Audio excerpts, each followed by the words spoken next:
et bienvenue ce soir pour donc cette séance consacrée à la flexibilité et à la mobilité.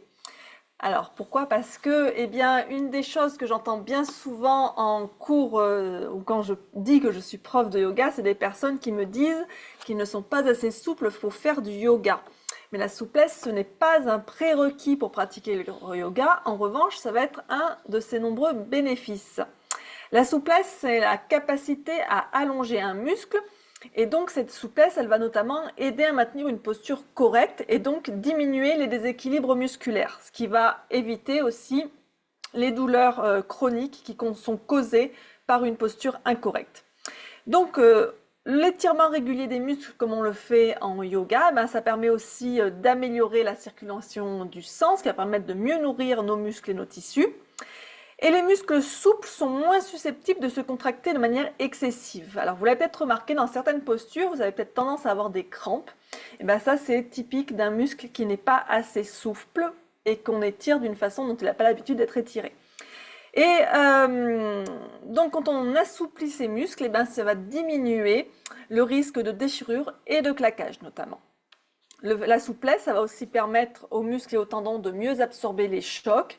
Donc ça va diminuer le stress sur les articulations et donc le risque de blessure, notamment au niveau des articulations, les choses comme les entorses. Et donc un deuxième point pour la séance d'aujourd'hui, c'est que la souplesse, ça contribue aussi à la mobilité des articulations.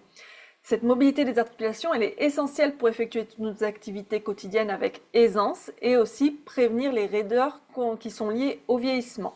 Si à 40 ans, vous n'êtes pas souple, que vous commencez à avoir une perte de mobilité au niveau des articulations, dites-vous qu'à 70, ce sera bien pire. Cette bonne mobilité, elle aide à éviter les raideurs, ce qui empêche donc les douleurs chroniques, notamment au niveau des hanches, des genoux, du bas du dos et des épaules. La mobilité, elle permet aussi aux articulations de se déplacer correctement, ce qui diminue le risque de blessures, les entorses, les tendinites, les déchirures ligamentaires. Et aussi, ça permet de mieux contrôler ses mouvements quand on est bien mobile au niveau des articulations. On peut exécuter les gestes de manière plus sûre, plus efficace, sans risquer de se blesser parce qu'on a fait un mauvais mouvement. Vous voyez, vous avez un exemple du chat derrière qui s'étire. Elle veut éviter le claquage, elle aussi. Quand on est suffisamment mobile, on peut mieux réagir aux situations imprévues, comme les faux pas, les chutes. La chose classique, c'est de ne pas avoir vu un trottoir et donc de louper la marche du trottoir. Si l'articulation est bien mobile, on va se tordre la cheville, c'est pas très agréable, mais voilà, ça limite les dégâts. Par contre, si la cheville est pas assez mobile, on va se faire une belle entorse juste en glissant d'un trottoir, quoi. Donc c'est un petit peu dommage. J'ai perdu ma ligne. Voilà, donc notre corps, quand on est bien mobile, il peut s'ajuster plus rapidement, de manière plus sécurisée, justement, à ces situations imprévues. Et en plus, cette mobilité, comme je vous disais, plus on vieillit, plus on perd en mobilité. Donc si on travaille dessus, ça va nous permettre de conserver une indépendance fonctionnelle et nous permettre de continuer à effectuer nos activités, nos tâches tous les jours sans avoir besoin d'aide. Et ça, c'est pas négligeable. Donc, le yoga, les asanas vont favoriser l'étirement des muscles et des tissus, ce qui contribue à leur souplesse, à la mobilité, à la santé globale. On allonge les muscles de manière progressive et contrôlée, et on va aller travailler les muscles dans leur amplitude maximum pour améliorer leur flexibilité en augmentant la longueur musculaire au fil du temps. On applique aussi une tension douce au niveau des ligaments et des tendons, ce qui renforce leur élasticité et leur capacité à supporter les mouvements et donc diminue les risques de blessures. Quand on pratique les asanas aussi, on augmente la circulation du sang, comme je vous disais au début, dans les muscles et dans les tissus, ce qui fournit plus d'oxygène et de nutriments pour la réparation et la croissance des tissus. Le fait aussi d'augmenter le flux sanguin dans les tissus, ça aide aussi à éliminer les toxines. Vous savez, quand vous faites, mettons, une longue marche ou de la course à pied, c'est bon après de faire des étirements parce que quand on fait du sport comme ça intense, on produit de l'acide lactique et si cet acide lactique, on ne cherche pas à l'éliminer, le lendemain, on a des grosses courbatures. Et donc, le fait de s'étirer, ça va permettre d'éliminer notamment l'acide lactique après un effort, mais toutes sortes de toxines, et donc d'éliminer les raideurs et les douleurs. Les postures de yoga, donc les asanas, améliorent aussi notre proprioception. Donc c'est la conscience de la position des différentes parties du corps dans l'espace. Donc en étant plus conscient de son corps, on peut ajuster ses postures pour maximiser l'étirement des muscles et des tissus sans dépasser ses limites. On combine la respiration, donc le pranayama avec les asanas, ce qui va permettre d'approfondir les étirements. Quand on respire profondément dans un étirement, ça va aider à relâcher les tensions musculaires. J'ai le chat qui a sa crise de folie. Donc oui, quand on respire profondément, ça aide à relâcher les tensions musculaires et à atteindre un étirement plus profond et plus efficace. Je vous le répète souvent dans les postures comme Paschimottanasana, on est plié en deux. Donc de bien respirer, ça va permettre de relâcher les tensions musculaires. Et ça va aussi aider le fait de contrôler sa respiration à relâcher le stress et l'anxiété qui sont bien souvent source de tensions musculaires. Le yoga, de plus, il va renforcer les muscles autour des articulations. Donc oui, le yoga, ça peut muscler aussi. Donc les muscles sont plus forts et soutiennent mieux les articulations, ce qui permet de faire des mouvements plus sûrs et contrôlés et d'augmenter donc notre mobilité. On encourage la relaxation des muscles tendus qui peuvent restreindre les mouvements des articulations. Et comme on répète souvent les mouvements de manière contrôlée, ça va aussi stimuler la production de liquide synovial, ce liquide qui est dans les articulations et qui va lubrifier les articulations.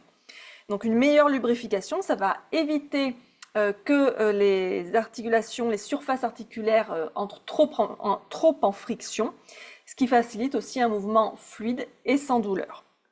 Donc le yoga, c'est une pratique qui sollicite tout le corps en travaillant sur la mobilité de toutes les articulations en même temps.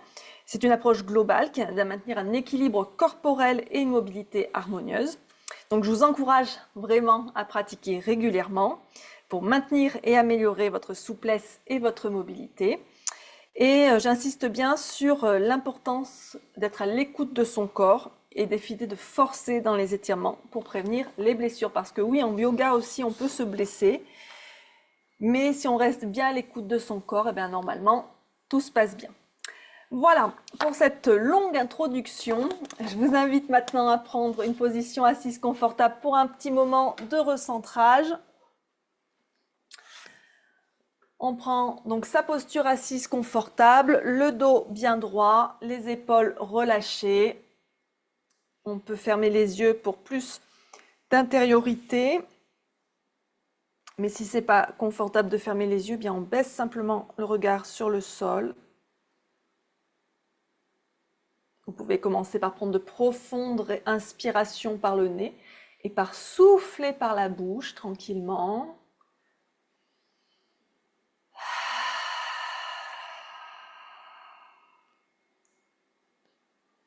Répétez plusieurs fois, autant de fois que nécessaire. Relâchez bien les épaules vers le sol à chaque expiration. Et détendez bien votre visage. Détendez bien votre front, vos sourcils. Et serrez bien vos dents, relâchez votre mâchoire, relâchez votre langue.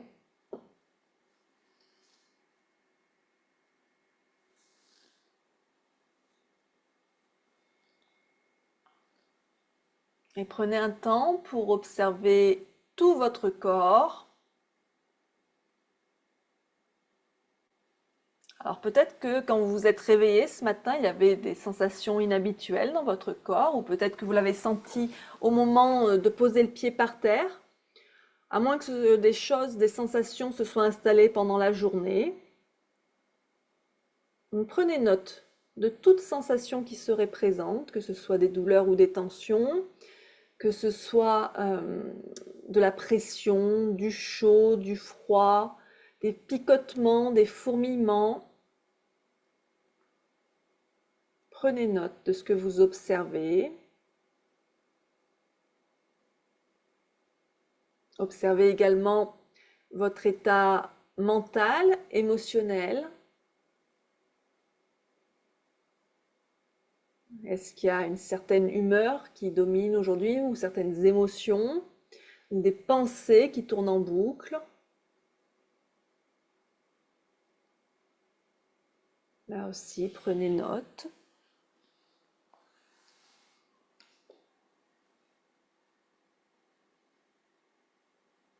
Puis vous allez amener vos mains en namasté devant l'espace de votre cœur. Connectez-vous à votre cœur.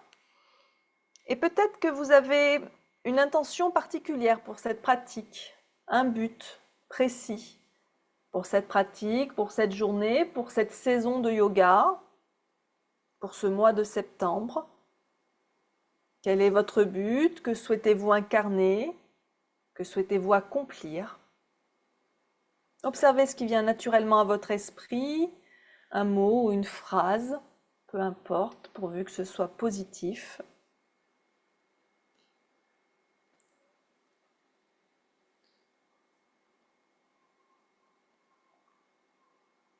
Et quoi que ce soit, répétez votre intention 3 fois dans votre tête avec force et conviction.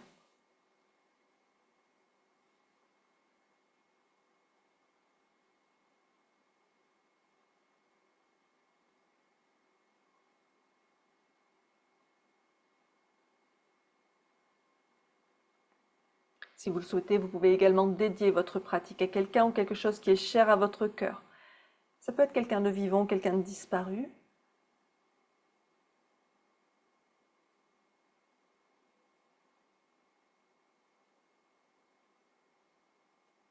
Et quand c'est bon pour vous, inspirez profondément.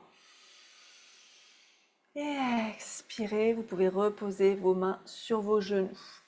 Et on va continuer avec un peu de respiration abdominale. Hop, je me recule suffisamment pour qu'on voie mon ventre. Alors, on peut poser sa main sur son ventre si ça nous aide. Si vous n'avez pas besoin, vous n'êtes pas obligé. Et donc, sur l'inspire, eh bien, on va gonfler le ventre comme un ballon de manière exagérée. On sent la main qui avance. Et quand on expire, on rentre le ventre, on rentre le nombril vers la colonne, la main redescend. Et continuez à respirer de cette façon à votre rythme.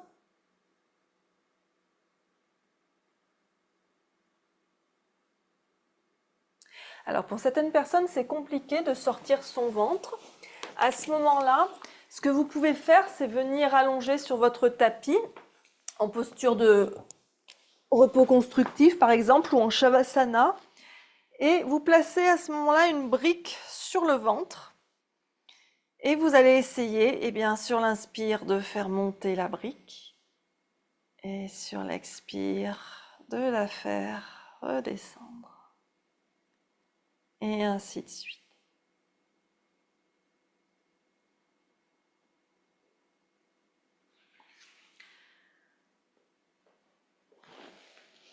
Donc la respiration abdominale, c'est profondément calmant.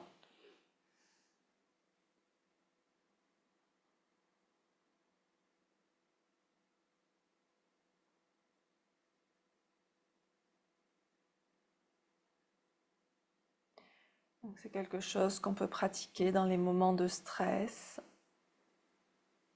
ou le soir avant de se coucher.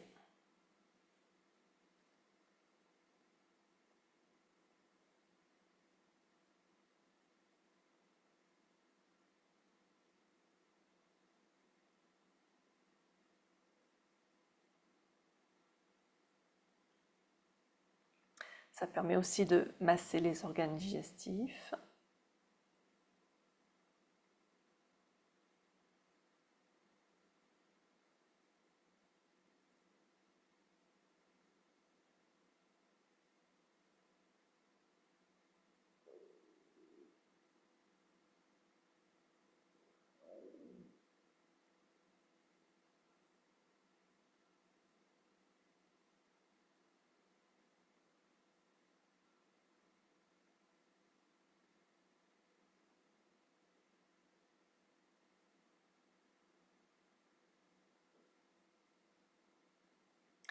Puis on va relâcher la respiration abdominale et respirer à nouveau naturellement.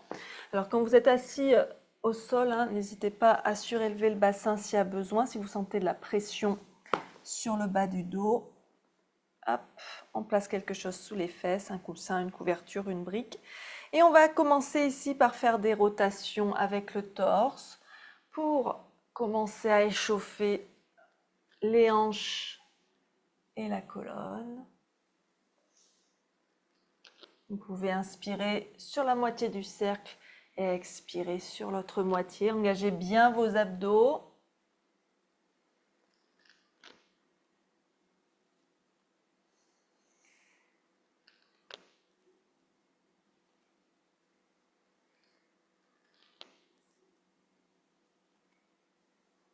Puis on change de sens.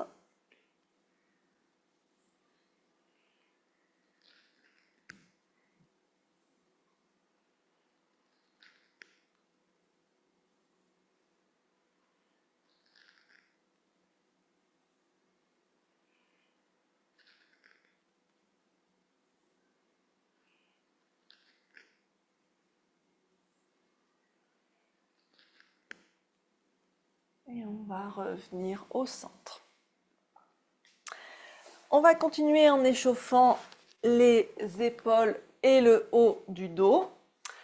Alors, deux possibilités, suivant la flexibilité.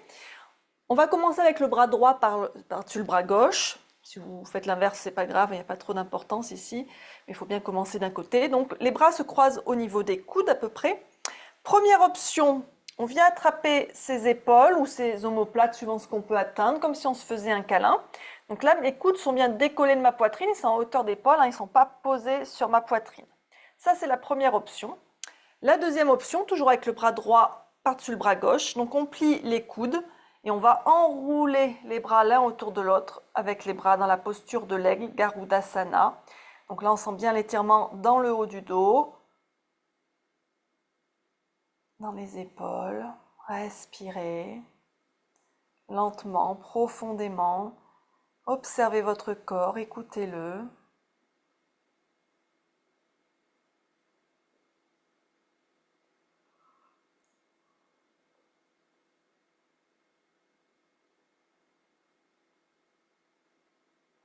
Puis on dénoue tout ça. Et on change. Le bras gauche par-dessus le bras droit cette fois-ci. Soit le câlin, soit l'aigle.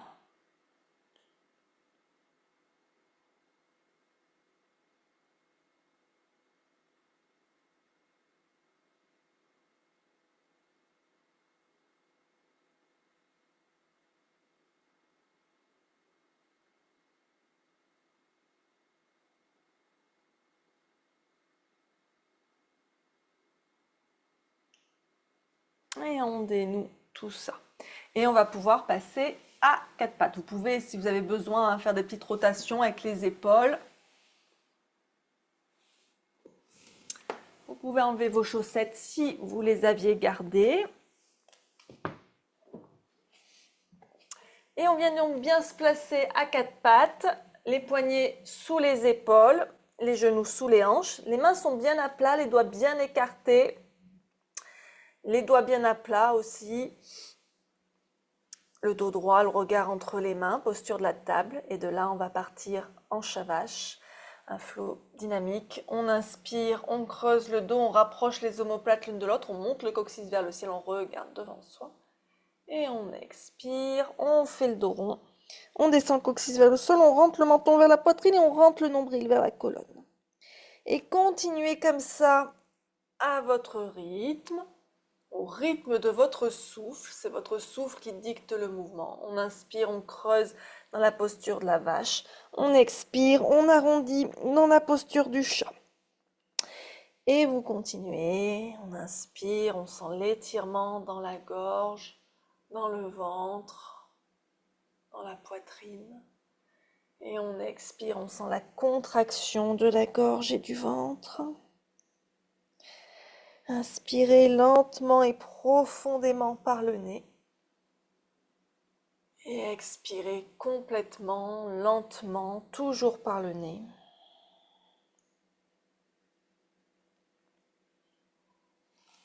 Continuez.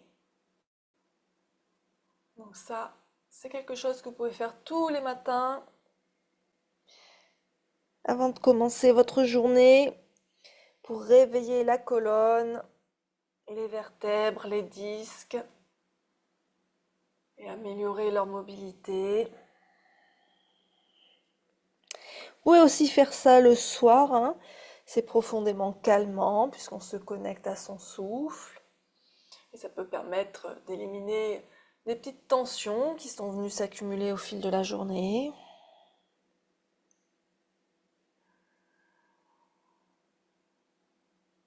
On fait une dizaine de répétitions, 10-12 environ.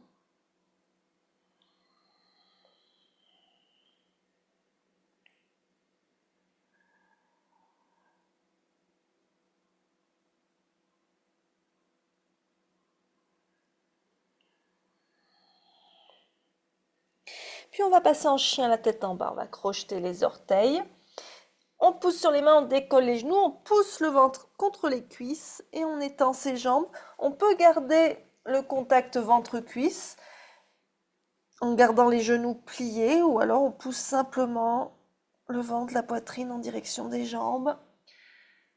Adho Mukha Svanasana. Vous pouvez faire pédaler le chien un petit peu. On étire tout le corps ici et on renforce particulièrement les épaules et les bras. Les mains sont bien écartées de la largeur des épaules, les pieds pardon, de la largeur du bassin. Peu importe si vos talons touchent le sol ou pas, c'est pas le but.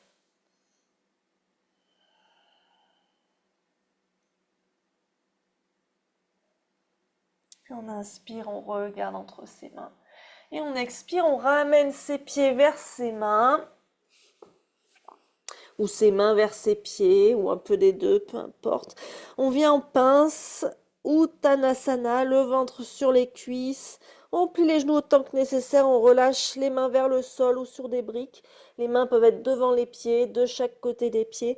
On relâche bien le sommet du crâne vers le sol, on pousse les os des fesses vers le ciel et on respire.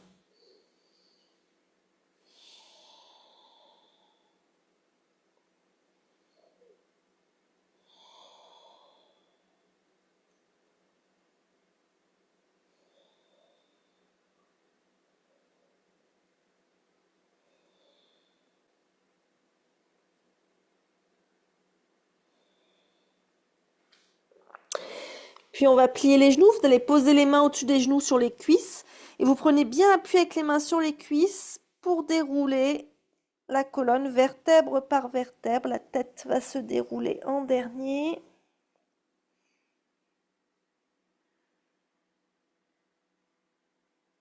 Et on va venir en Tadasana, posture de la montagne. Donc les pieds peuvent être écartés, largeur bassin, la largeur d'un pied en gros, hein. Ou alors davantage si on n'est pas trop stable. On peut aussi chercher plus de challenge en serrant les pieds.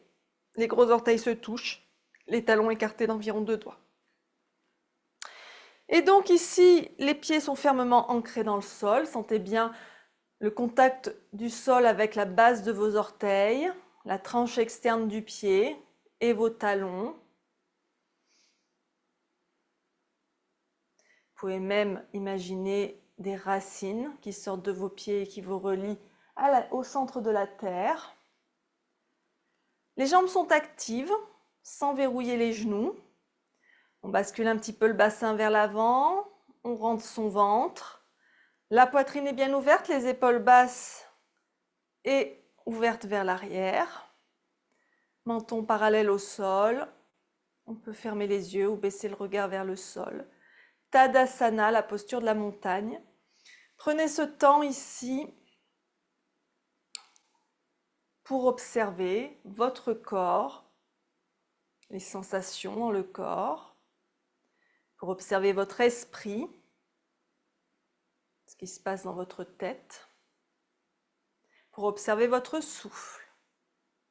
Vous connectez ou vous reconnectez avec votre souffle.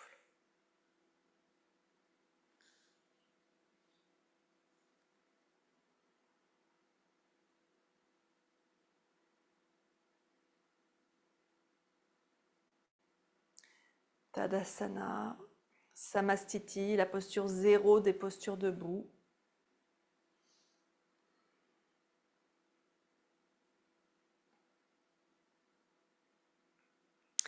Et on va commencer avec quelques salutations au soleil.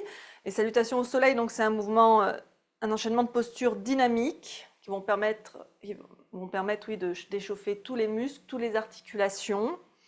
On amène la colonne dans des flexions, dans des extensions. Le seul mouvement qu'il n'y a pas dans les salutations au soleil, c'est les torsions. Autrement, la colonne prend toutes les positions. Donc on se place bien à l'avant de son tapis pour commencer. On amène les mains en namasté devant l'espace de son cœur. On vide ses poumons.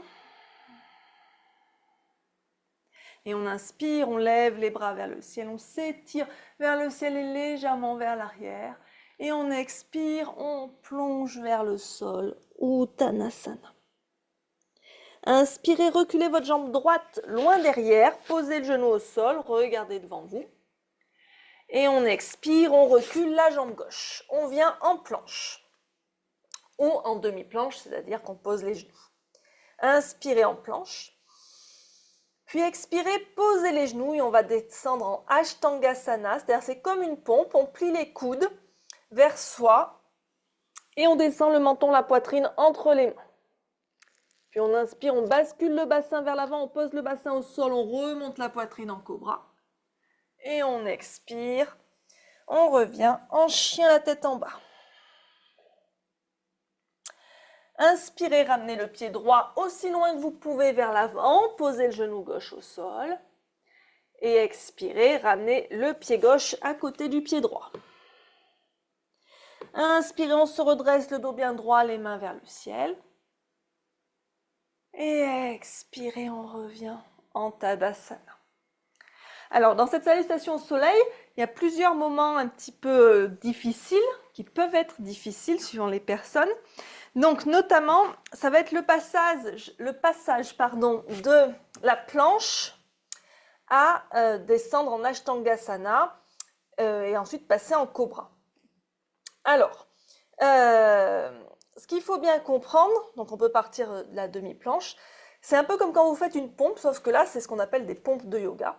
Quand vous faites des pompes, ici, vous avez l'intérieur de vos coudes qui se regardent, les coudes qui sont à l'extérieur. Donc, quand je veux faire une pompe, eh bien, je vais fléchir de cette façon. La pompe de yoga, on va tourner les coudes. Donc, c'est pas mes mains qui tournent, hein, c'est juste au niveau des épaules. Eh bien, je tourne mes coudes de manière à ce que l'intérieur de mon coude est tourné vers l'avant et mes coudes sont vers l'arrière. Ce qui fait que quand je vais plier, eh bien, mes coudes vont être de chaque côté de mon buste. Alors, il faut bien sûr avoir un petit peu de force dans les bras et dans les épaules. Alors, si toutefois ce n'est pas possible, il y a une autre façon de faire, c'est de poser à ce moment-là ses avant-bras au sol et de laisser ses avant-bras glisser vers l'avant pour venir ensuite, donc soit en sphinx, soit, donc en étant sur les avant-bras, soit en cobra. Alors, la limite de ça, c'est qu'en yoga, on a des tapis antidérapants. Et du coup, si le tapis est bien propre, bien neuf, on peut avoir du mal à glisser sur les avant-bras. Donc, il faut un petit peu ramper à la manière du parcours du combattant. Voilà, donc ça, c'est la première chose qui est parfois un peu difficile, qu'on ne capte pas du premier coup et qu'il faut parfois plusieurs semaines ou plusieurs mois pour comprendre et pour acquérir. Et la deuxième étape qui est difficile, c'est de passer du chien la tête en bas à ramener les pieds vers l'avant du tapis. Parce que qu'est-ce qui se passe? Mais quand vous êtes en chien la tête en bas, vous voulez ramener le pied, et là, classique, manque de mobilité, manque de souplesse, je ne peux pas ramener mon pied plus loin que ça. Alors, il y a des petites techniques pour y arriver plus facilement.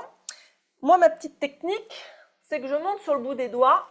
Vous pouvez aussi avoir les mains sur des briques, hein, et je ramène mon pied vers l'avant. Ça me donne plus d'amplitude pour revenir en fente. Si ça, c'est pas confortable au niveau notamment des doigts, hein, ce que vous pouvez faire quand vous arrivez coincé là, c'est que la main qui est du même côté que la jambe vient attraper la jambe et la ramène. Ça, c'est une deuxième façon. La troisième façon, depuis le chien tête en bas, on pose les genoux au sol, on se redresse et on ramène sa jambe droite devant, puis sa jambe gauche, et on finit sa salutation.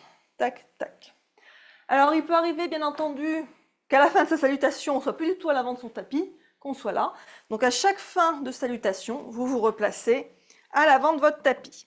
Donc pour l'instant, on n'a fait que le côté droit. Donc maintenant, on va faire le deuxième côté, le côté gauche, pour compléter le cycle de salutation au soleil. Replacez-vous bien à l'avant de votre tapis en Tadasana, les mains en namasté devant l'espace du cœur. Et c'est reparti. On inspire les bras vers le ciel. On expire, on plonge vers le sol. Inspirez, pied gauche loin derrière, genou au sol. Expirez, pied droit, planche. Inspirez, on planche. Expirez, Ashtangasana. Inspirez, cobra. Expirez, chien. Inspirez, pied gauche vers l'avant. Expirez, pied droit. Inspirez, bras au ciel. Expirez, Tadasana. Voilà, on a complété le premier cycle. Je vous propose, pour continuer l'échauffement, de faire un deuxième cycle. Donc un coup à droite, un coup à gauche. On se place bien en Tadasana à l'avant de son tapis. On vide les poumons. On inspire, bras au ciel. Expirez, Uttanasana. Inspirez, pied droit loin derrière, genou au sol. Expirez, planche. Inspirez ici. Expirez, Ashtangasana. Inspirez, cobra. Expirez, chien. Inspirez, pied droit vers l'avant. Expirez, le pied gauche. Inspirez, bras au ciel. Expirez, Tadasana. L'autre côté. Inspirez. Expirez. Inspirez, pied gauche loin derrière, Anjaneyasana.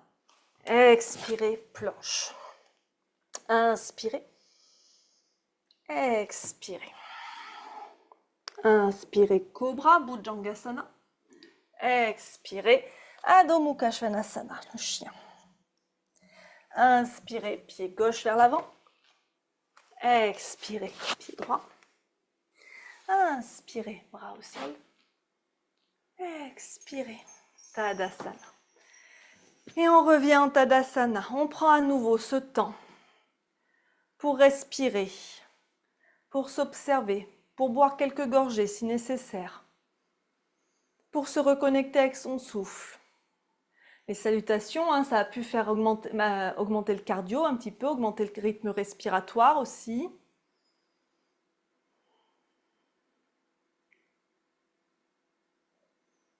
Observez tout ça. Donc voilà, ça, les salutations au soleil, c'est aussi quelque chose qu'on peut faire quotidiennement. Le matin pour se réveiller, pour se mettre en jambes, ou le soir pour s'étirer. Alors très souvent, quand on débute le yoga, chez soi, dans sa pratique personnelle, on ne sait pas quoi faire. Mais voilà, la salutation au soleil, c'est un enchaînement que vous allez rapidement mémoriser et que vous pouvez intégrer à votre pratique quotidienne. Si vous êtes un peu fatigué, vous pouvez les faire lentement. Si vous voulez quelque chose d'un peu plus tonique, vous faites plus vite et vous faites plus de répétitions. Allez, on va continuer avec une petite posture d'équilibre, la posture de l'arbre. On peut se rapprocher d'un meuble ou de quelque chose si on a besoin de s'accrocher, si l'équilibre, ce n'est pas votre truc. On va basculer le poids sur le pied droit. Là encore, il n'y a pas vraiment d'importance le côté où vous commencez, mais il faut bien commencer d'un côté. Donc on bascule le poids sur le côté droit et donc on va ouvrir le genou gauche sur la gauche, mais sans tourner le bassin. Le bassin reste bien de face. Alors on peut commencer avec le pied au niveau de la cheville, avec les orteils du pied gauche qui restent au sol. La jambe qui reste au sol, ici, la jambe droite, elle est bien tonique. On pousse avec le pied dans le sol. Vous pouvez imaginer là encore les racines qui vous relient à la terre. La jambe est bien active. On fait attention de ne pas creuser le dos en ramenant un petit peu le bassin vers l'avant. On contracte les abdos. La colonne bien étirée vers le ciel. On peut garder les mains à la taille, par exemple, si l'équilibre, c'est pas trop ça. Ou avoir les mains en namasté devant le cœur. Un namasté où on est tonique. On pousse les mains l'une contre l'autre. Si vous sentez ou si vous voulez tester, vous pouvez monter la jambe un petit peu plus haut, le pied au niveau du mollet. Observez si ça tient. Concentrez-vous bien. Fixez un point au sol ou sur le mur, quelque chose qui ne bouge pas. Et respirez. Ne vous laissez pas distraire par vos pensées ou par vos listes de choses à faire. Vous pouvez aussi monter le pied un peu plus haut. Mais encore une fois, hein, le but, c'est pas de monter le pied le plus haut possible. Le but, c'est d'être stable et confortable dans la posture. Si ça va toujours, on peut lever les bras vers le ciel, au-dessus de la tête, mains serrées ou les branches de l'arbre ouvertes, comme vous préférez. Concentration, respiration. Si on tombe, c'est pas grave, on recommence. On prend le temps de se concentrer, de s'ancrer.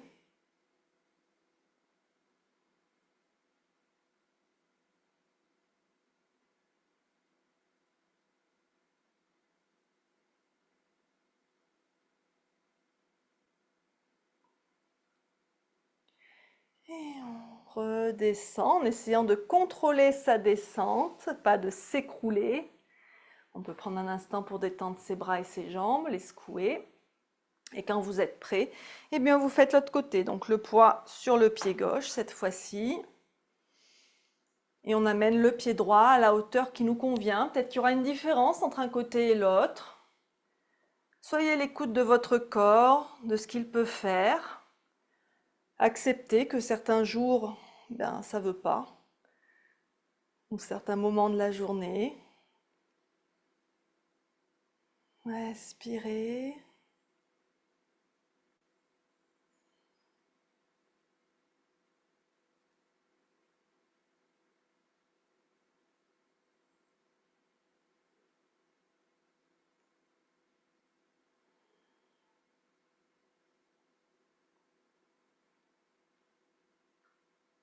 Et on redescend en contrôlant bien le mouvement. Et on détend ses jambes. Vous pouvez prendre un instant en Tadasana pour observer un peu comment vous vous sentez. C'est des postures qui calment l'esprit, ces postures d'équilibre, parce qu'on est obligé d'être concentré pour pouvoir maintenir la posture.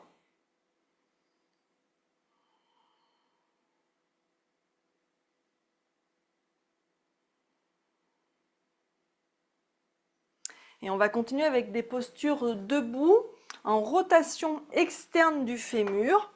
Donc depuis l'avant de notre tapis, eh bien, on va reculer la jambe gauche.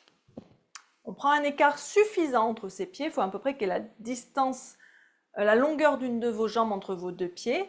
Donc si vous êtes ici, ce n'est pas suffisant, hein. Il faut écarter davantage. Bien sûr, vous le faites en observant la sensation qu'il peut y avoir au niveau des adducteurs, hein. Si ça tire trop, vous réduisez l'espace.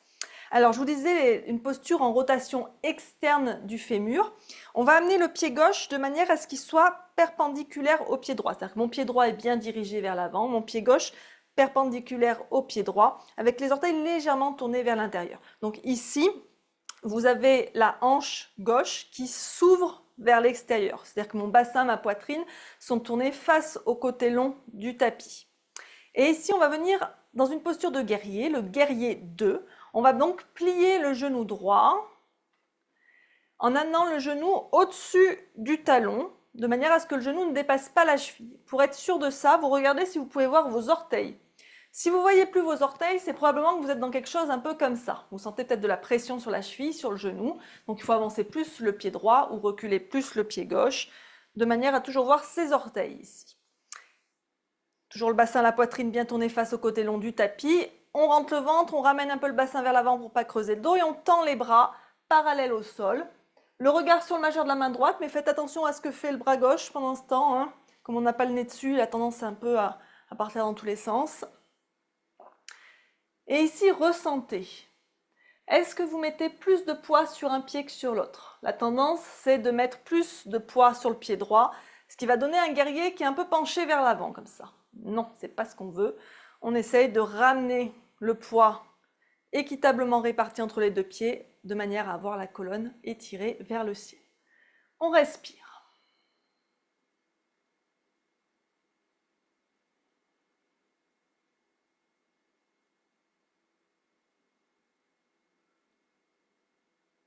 Et on va inspirer, tendre notre jambe droite, sans trop verrouiller le genou. Et on expire, on va pousser le bassin vers l'arrière, donc on fait une espèce de petit déhanché. Et on va étirer la colonne vers l'avant et fléchir sur sa jambe droite en triangle. La main droite peut venir se poser sur la cuisse, sur le tibia sans trop mettre de poids, sur la cheville, au sol, sur une brique aussi. La main gauche, elle peut rester à la taille, elle peut se tendre vers le ciel, ou si on veut plus d'intensité, on étire le bras gauche le long de l'oreille gauche. En faisant attention de bien garder ses deux épaules l'une au-dessus de l'autre, comme si on avait un mur derrière soi. Le regard peut se tourner sur le majeur de la main gauche si les cervicales sont OK avec ça.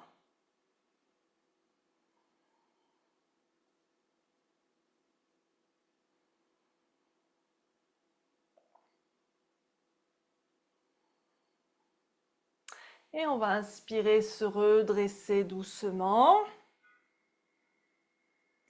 Et on va pivoter les pieds, c'est-à-dire que je vais ramener mon pied droit parallèle à mon pied gauche et je vais tourner mon pied gauche vers l'arrière de mon tapis de manière à ce qu'il soit perpendiculaire à mon pied droit pour faire les deux mêmes postures de l'autre côté. Donc je vais plier mon genou gauche pour venir en guerrier 2. Je tends mes bras, je fais attention de ne pas creuser le dos, de mettre autant de poids sur le pied droit que sur le pied gauche. On contracte l'intérieur des cuisses, comme si on voulait rapprocher les cuisses l'une de l'autre. La colonne est tirée vers le ciel, les épaules relâchées loin des oreilles.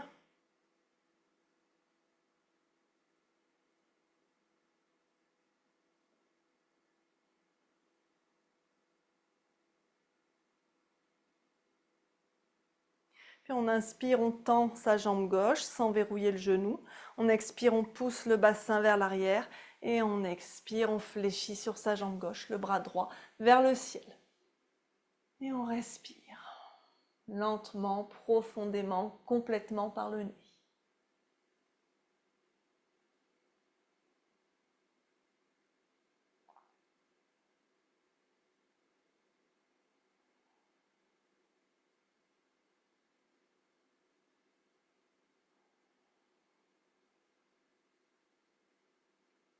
Et on inspire, on se redresse doucement. On pose les mains à la taille, on va repivoter les pieds vers l'avant du tapis et ramener son pied gauche à côté de son pied droit. Et revenir en Tadasana. Et ici, profitez-en un instant pour observer votre corps, votre esprit et votre souffle.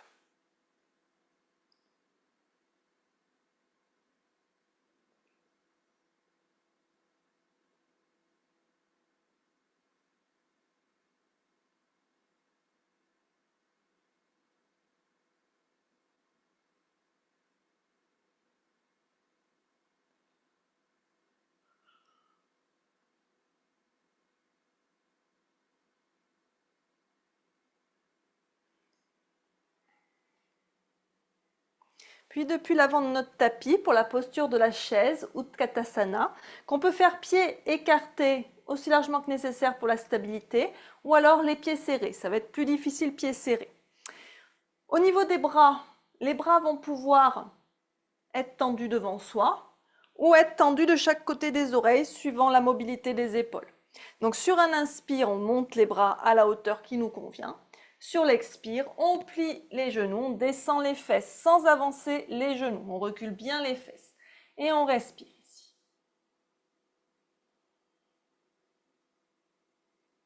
Sans creuser le dos, sans que les genoux dépassent les orteils.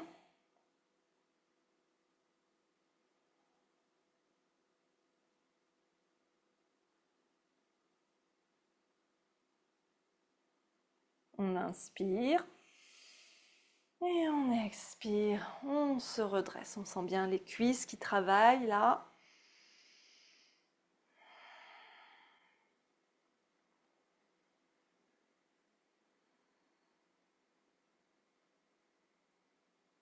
Puis on va reculer la jambe gauche et poser le genou gauche au sol derrière, en fente basse. On peut placer un petit support sous le genou si on a besoin. Hop. Et donc on va se redresser. À nouveau, on fait attention à l'angle entre le genou et la cheville, que le genou ne dépasse pas la cheville, ne pas être dans quelque chose comme ceci. Mais on peut aussi décider de descendre plus ou moins le bassin vers le sol. Donc à ce moment-là, il faudra peut-être avancer plus le pied pour descendre davantage son bassin sur le sol, vers le sol. On peut avoir les mains posées sur le genou. On peut avoir les mains aux hanches, les mains en namasté. ou les bras tendus vers le ciel, les mains écartées largeur épaules. Alors, dans toutes les postures du yoga, hein, dès qu'on a les bras en l'air, c'est un peu plus intense.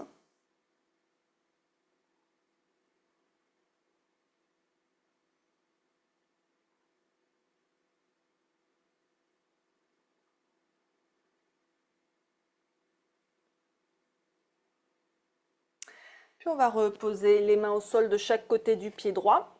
On va garder la main gauche au sol et on va se tourner vers la droite. La main gauche peut être au sol ou sur une brique hein, si on a besoin.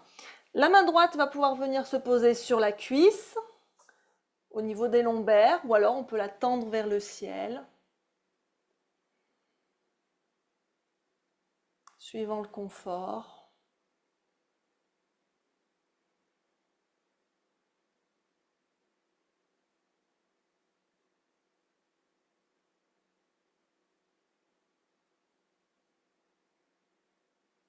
Et on revient au centre, on repose la main droite au sol ou sur une brique.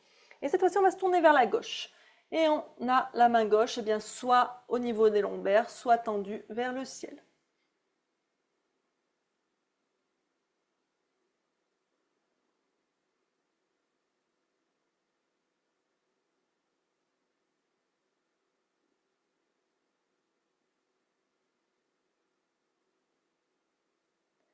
Et on revient au centre et on va changer de jambe. On recule la jambe droite, on avance la jambe gauche et on se redresse pour commencer en fente basse, Anjaneyasana. On trouve la position qui nous convient pour nos bras, on trouve la position qui nous convient au niveau des jambes et on respire. Si jamais il y a un souci d'équilibre, vous décalez un peu votre pied gauche vers la gauche.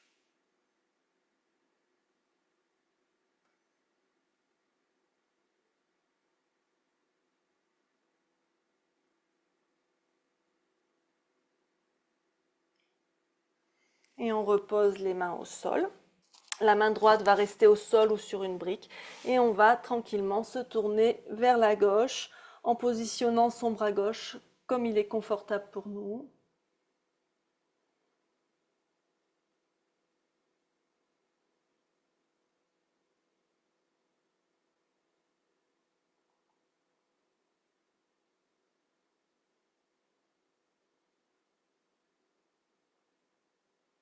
Et on revient au centre.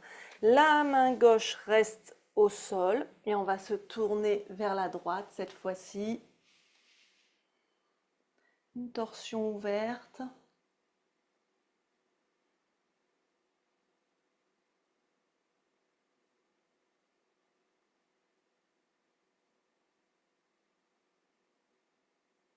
Et on revient au centre. Le genou gauche va rejoindre le genou droit. On revient à quatre pattes. Et on va venir dans la posture de l'enfant. Pieds serrés, les gros orteils se touchent, genoux serrés ou écartés. On descend les fesses vers les talons. On descend le front vers le sol ou sur un support.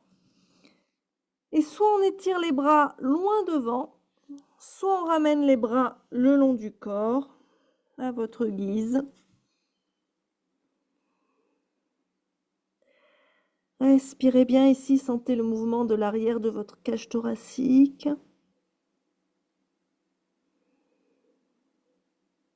Observez la sensation au niveau des hanches, du dos, des épaules.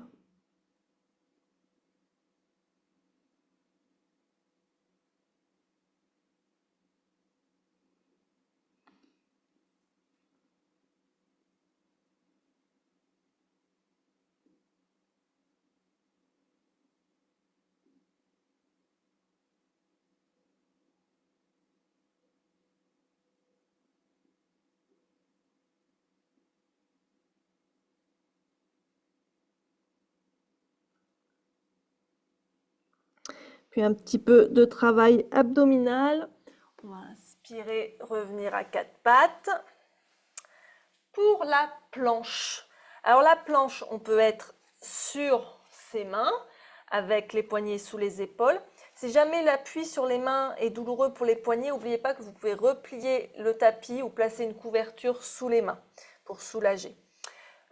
Donc oui, là, on peut être sur les mains avec les jambes tendues, en planche. On peut être en demi-planche en choisissant de poser ses genoux.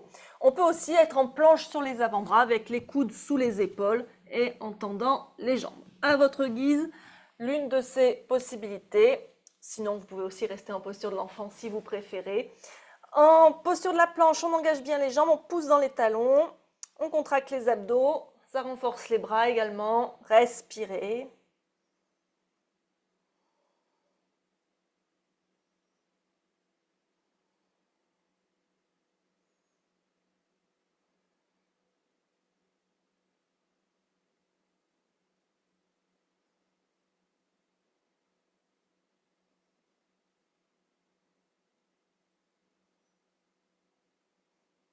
Et on pose les genoux et on descend à plat ventre. Prenez un instant en crocodile, c'est-à-dire allongé sur le ventre avec les mains qui forment un tas sous le front pour être confortable. Relâchez bien tout le corps. Donc la posture du crocodile, c'est aussi une alternative à la posture de l'enfant quand on ne peut pas trop plier les genoux.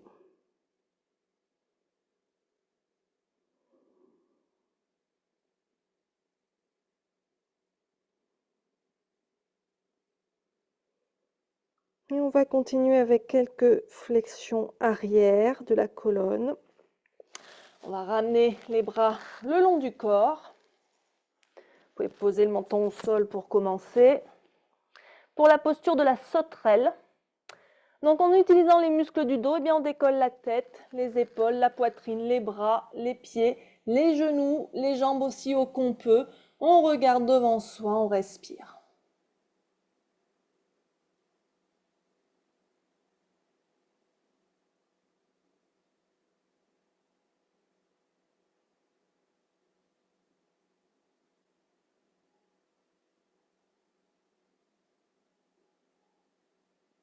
Et on relâche et on revient en crocodile.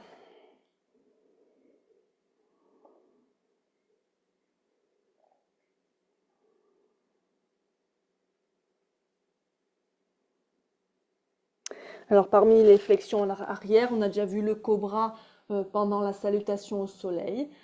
Et donc maintenant, on va passer allongé sur le dos. Vous pouvez vous tourner pour être face à la caméra, hein.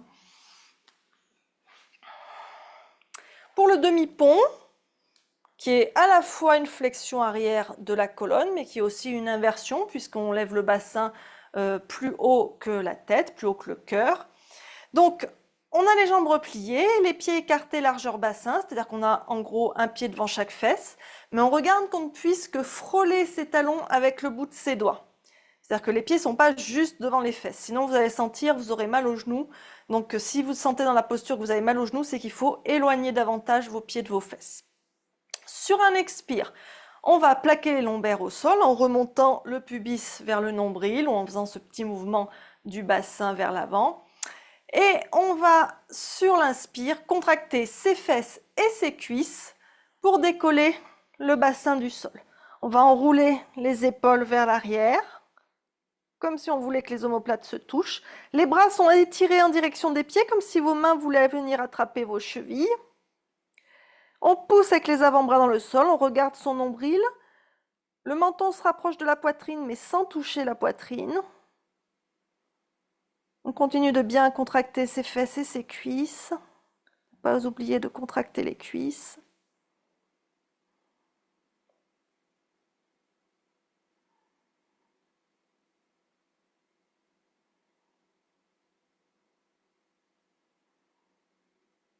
Pour sortir de la posture, on va dérouler les épaules, dérouler la colonne vertèbre par vertèbre de manière à ce que les fesses se posent en dernier au sol. Et ramenez vos genoux contre la poitrine.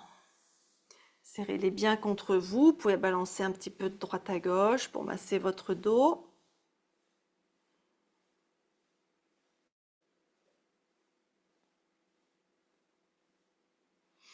Puis on va ouvrir les bras de chaque côté en T, les mains alignées à hauteur d'épaule et les paumes tournées vers le ciel. Et ici, on inspire quand on est au milieu et on expire en tournant les genoux vers la droite d'abord.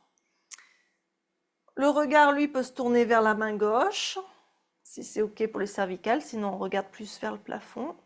La main droite peut se poser sur le genou gauche pour l'aider à rester collé au genou droit. On garde bien les deux épaules au sol, tandis que le bassin, lui, se tourne. Et on respire.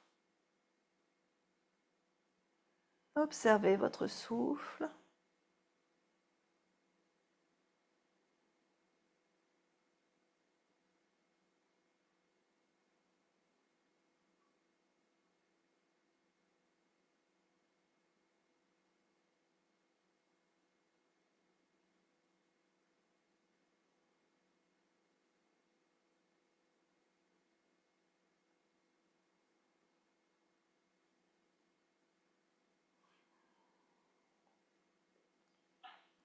On va ramener les genoux vers le centre. Et cette fois-ci, on va tourner les genoux vers la gauche. Et tourner éventuellement le regard vers la droite.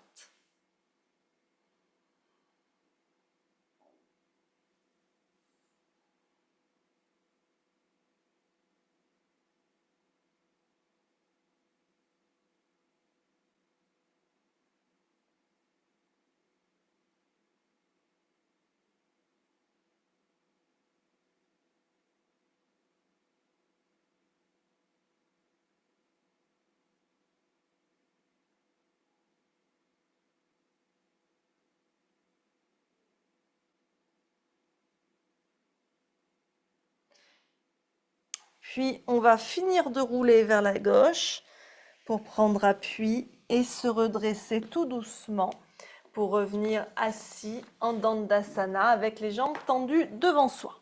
On peut reprendre son support sous les fesses si besoin. Hop. On tire bien les fessiers vers l'arrière pour bien dégager les ischions, les jambes bien tendues devant soi, les pieds flex. On peut avoir les mains de chaque côté des fesses, on relâche bien les épaules loin des oreilles. On peut avoir les mains derrière si c'est plus confortable. Le regard sur les orteils, on respire. La colonne bien étirée vers le ciel, on rentre un peu le ventre.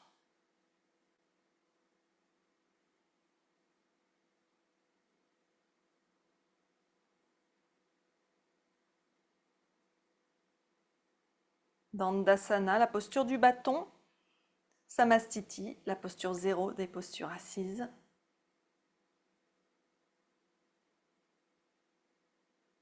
Et on inspire les bras vers le ciel, on se grandit bien. Et on expire, on fléchit sur ses jambes, on n'hésite pas à plier ses genoux et on vient attraper ses gros orteils ou la plante de ses pieds, suivant ce qui est le plus confortable pour soi. On amène bien le ventre contre les cuisses, on pousse le ventre contre les cuisses, ça va protéger les lombaires en gardant le dos bien droit. On pousse le sternum vers l'avant, on étire la colonne vers l'avant. Paschimottanasana. Donc c'est dans ce genre de posture où il faut faire preuve de patience, en respirant profondément pour que les muscles se relâchent petit à petit.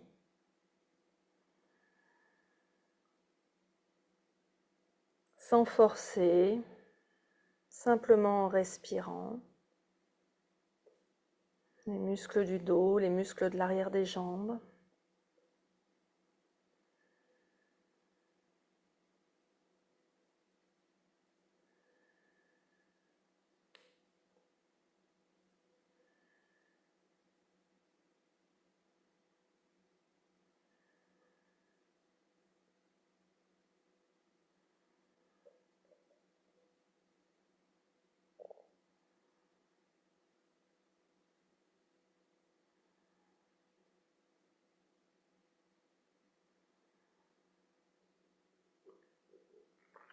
On va relâcher les mains au sol pour se redresser doucement.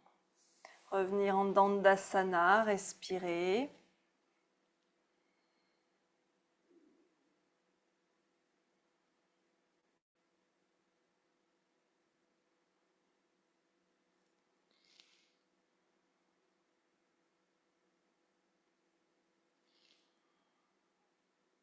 Et on va replier les jambes pour venir dans la posture du papillon.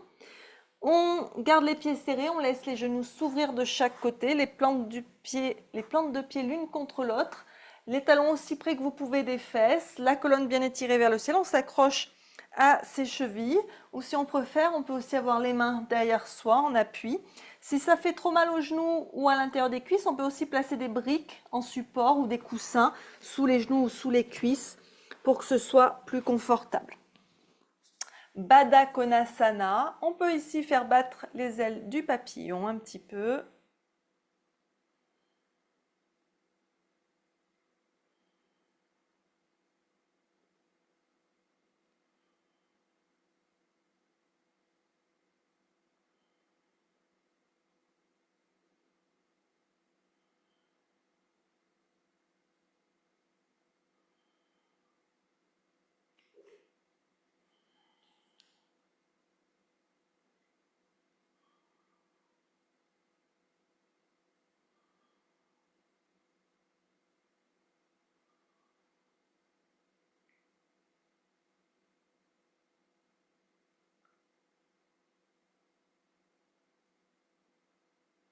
Puis on va passer les mains sous les genoux pour rapprocher les genoux l'un de l'autre.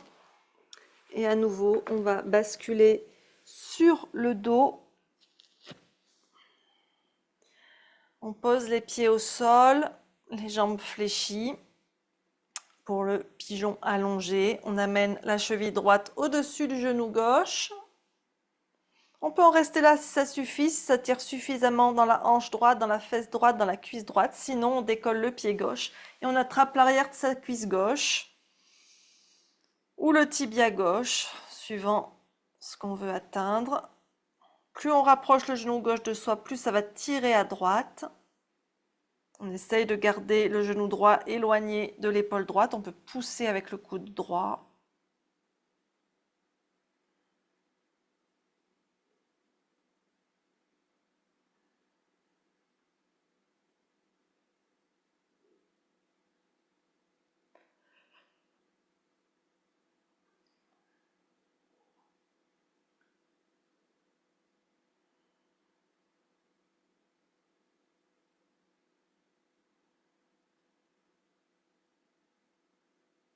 Et on relâche la jambe gauche, on repose le pied droit et on change de côté. La cheville gauche au-dessus du genou droit. Et si on veut, si on peut, on attrape l'arrière de la cuisse droite.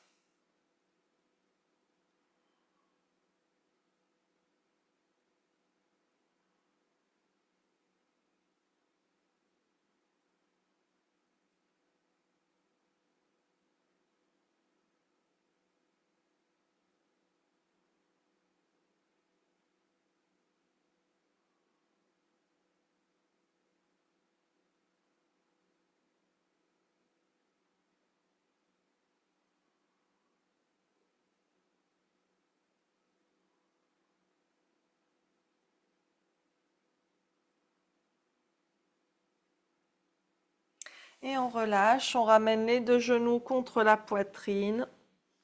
On peut balancer à nouveau quelques fois.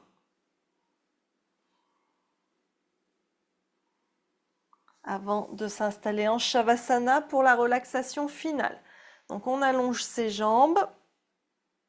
Les pieds écartés largeur bassin, voire même plus. On laisse les pointes de pied se tourner vers l'extérieur. Vous pouvez vous rhabiller, vous recouvrir pour ne pas avoir froid. Les bras de chaque côté du corps, légèrement décalés du corps, les paumes tournées vers le ciel. Si jamais cette position n'est pas confortable pour votre dos, à ce moment-là, vous gardez les jambes fléchies, les lombaires plaqués au sol, genoux serrés et pieds écartés, largeur tapis. Si vous préférez aussi, vous pouvez avoir une main sur la poitrine et une main sur le ventre. On fait attention de bien garder la nuque étirée, on ramène un petit peu son menton vers sa poitrine et on ferme les yeux si on est confortable avec ça. Détendez bien votre visage, desserrez bien les dents et concentrez-vous sur votre souffle ici.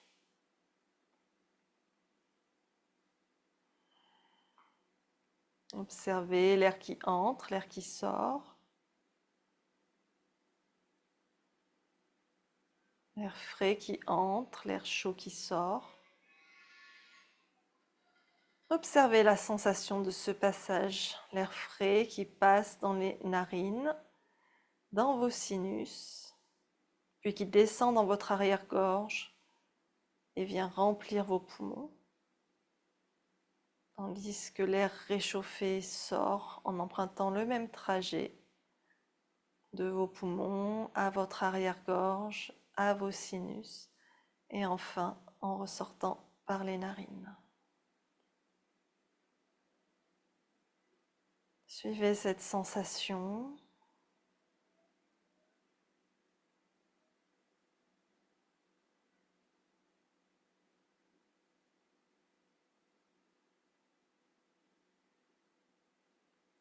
Vous pouvez peut-être également observer les mouvements de votre corps liés à votre souffle, le mouvement de votre abdomen, de votre thorax, peut-être même de vos clavicules et de vos épaules.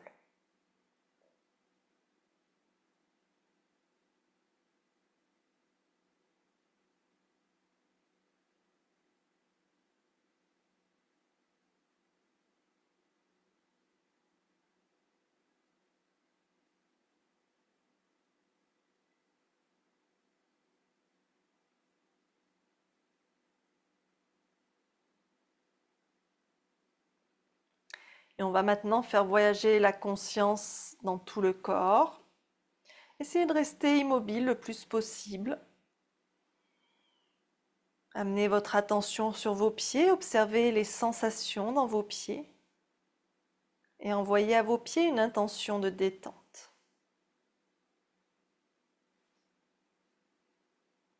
Détendez également vos chevilles, le bas de vos jambes, vos genoux, vos cuisses, tout le haut de vos jambes, toute la région de votre bassin.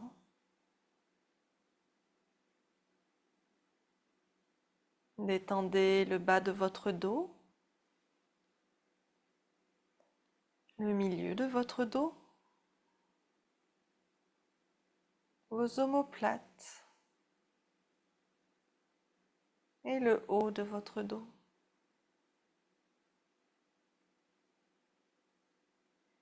Détendez vos mains, vos poignets, vos avant-bras, vos coudes, le haut de vos bras, vos épaules, votre nuque, votre gorge. Détendez votre menton, votre mâchoire. Desserrez bien vos dents, relâchez votre langue. Détendez vos yeux, comme si vos globes oculaires tombaient au fond de leurs orbites. Détendez vos sourcils, votre front. Détendez le sommet de votre crâne. Détendez tout votre corps. Et peut-être que petit à petit, vous avez l'impression que votre corps est de plus en plus lourd et qu'il s'enfonce dans le sol.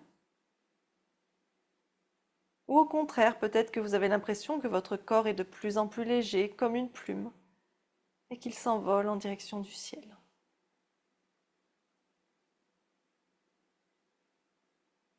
Profitez de ce moment pour intégrer la pratique d'aujourd'hui. Je vais vous laisser quelques instants profiter de cet état. Essayez de rester centré sur votre souffle, de ne pas vous laisser distraire par vos pensées. Laissez-les simplement passer, ces pensées, et gardez l'attention sur votre respiration. Je vous laisse quelques instants. À tout de suite.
Il est maintenant temps de revenir ici et maintenant. Approfondissez votre souffle. Reconnectez-vous à votre environnement. Reprenez conscience de ce qui vous entoure. Ramenez tout doucement du mouvement dans votre corps. Remuez vos doigts, vos orteils. Faites tout mouvement dont votre corps a besoin pour se réveiller.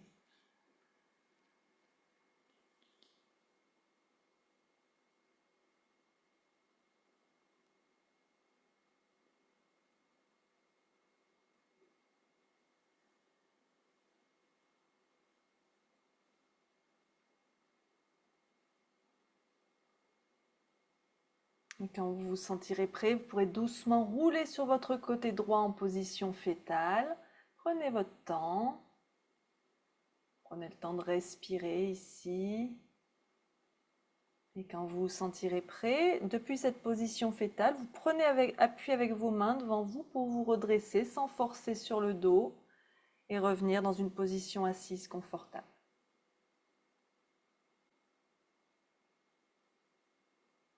Prenez un instant ici. Observez comment vous vous sentez dans votre corps, dans votre tête. Souvenez-vous de ce qu'il en était avant la séance. Est-ce qu'il y a une évolution?